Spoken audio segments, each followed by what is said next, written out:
കനത്ത മഴയിലും കാറ്റിലും കോട്ടയം ജില്ലയിൽ വ്യാപക നാശം. നിരവധി വീടുകൾക്ക് കേടുപാടുകൾ സംഭവിച്ചു. നാശനഷ്ടം നേരിട്ട് വിലയിരുത്തിയ മന്ത്രി വി.എൻ. വാസവൻ റവന്യൂ വകുപ്പിനോട് അടിയന്തര റിപ്പോർട്ട് നൽകുവാൻ നിർദ്ദേശിച്ചു. കനത്ത മഴയ്ക്ക് പിന്നാലെയുണ്ടായ ശക്തമായ കാറ്റിലാണ് വീടുകൾ തകർന്നത്. 25 വീടുകൾക്കാണ് കേടുപാടുകൾ സംഭവിച്ചത്. ഇതിനെ തുടർന്ന് ജില്ലയിൽ ദുരിതാശ്വാസ ക്യാമ്പുകൾ തുറന്നിട്ടുണ്ട്. കോട്ടയം ജില്ലാ ജനറൽ ആശുപത്രിയുടെ മോർച്ചറി കെട്ടിടത്തിന് മുകളിലേക്ക് വൻമരം കടപുഴകി വീണു. കെട്ടിടം ഭാഗികമായി തകർന്നു. മോർച്ചറിയുടെ പ്രവർത്തനം താൽക്കാലികമായി നിർത്തിവെച്ചിരുന്നു.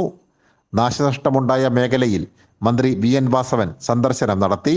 ഇന്ന് നമ്മുടെ ജില്ലയിൽ ഇന്നലെയും ഇന്നുമായി വ്യാപകമായ കൊടുങ്കാറ്റും അതുപോലെ തന്നെ മഴയും ഉണ്ടായതിൻ്റെ ഫലമായി വലിയ രൂപത്തിലുള്ള ദുരന്തങ്ങൾ ഉണ്ടായിട്ടുണ്ട്. ചില വീടുകൾ നഷ്ടപ്പെട്ടു പോയിട്ടുണ്ട്, ചില കടകൾ പോയിട്ടുണ്ട്, ചില റോഡുകൾ സഞ്ചാരയോഗ്യമല്ലാതായി മാറിയിട്ടുണ്ട്, ചില പ്രദേശങ്ങളിലെ കൃഷിനാശം നന്നായി സംഭവിച്ചിട്ടുണ്ട്. ഏറ്റവും കൂടുതൽ മീനച്ചിൽ അതുപോലെ തന്നെ വൈക്കം, കോട്ടയം താലൂക്കുകളിലാണ് ഈ വലിയ രൂപത്തിലുള്ള സംഭവങ്ങൾ ഉണ്ടായിട്ടുള്ളത്. അപ്പോൾ അതിൽ ഞങ്ങൾ പല സ്ഥലങ്ങളിൽ പോയിരുന്നു. അതിൽ ഇപ്പോൾ ഏറ്റവും അവസാനം കണ്ടത് ജില്ലാ ആശുപത്രിയുടെ മോർച്ചറിയുടെ മുകളിലേക്കാണ് ഈ വലിയ മരം കടപുഴകി വീണിരിക്കുന്നത്. അതുകൊണ്ട് തന്നെ ഇവിടുത്തെ ബോഡിയൊക്കെ ഇപ്പോൾ എടുത്ത് മാറ്റേണ്ടി വന്നു. ഇപ്പോൾ ഫയർഫോഴ്സിനെ വിളിച്ച് സംസാരിച്ചു. ഒരടിയന്തരമായിട്ട് മറ്റെവിടുത്തെ ചെയ്യുന്നതിനേക്കാളും പെട്ടെന്ന് ആശുപത്രിയിൽ ചെയ്ത് മാറ്റാൻ പറഞ്ഞു.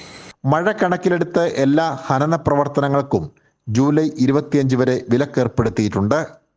വിനോദസഞ്ചാര കേന്ദ്രങ്ങളായ ഇലവീഴ പൂഞ്ചിറ, ഇല്ലിക്കൽക്കല്ല്, മാറമല അരുവി എന്നിവിടങ്ങളിലേക്ക് പ്രവേശനം നിരോധിച്ചു.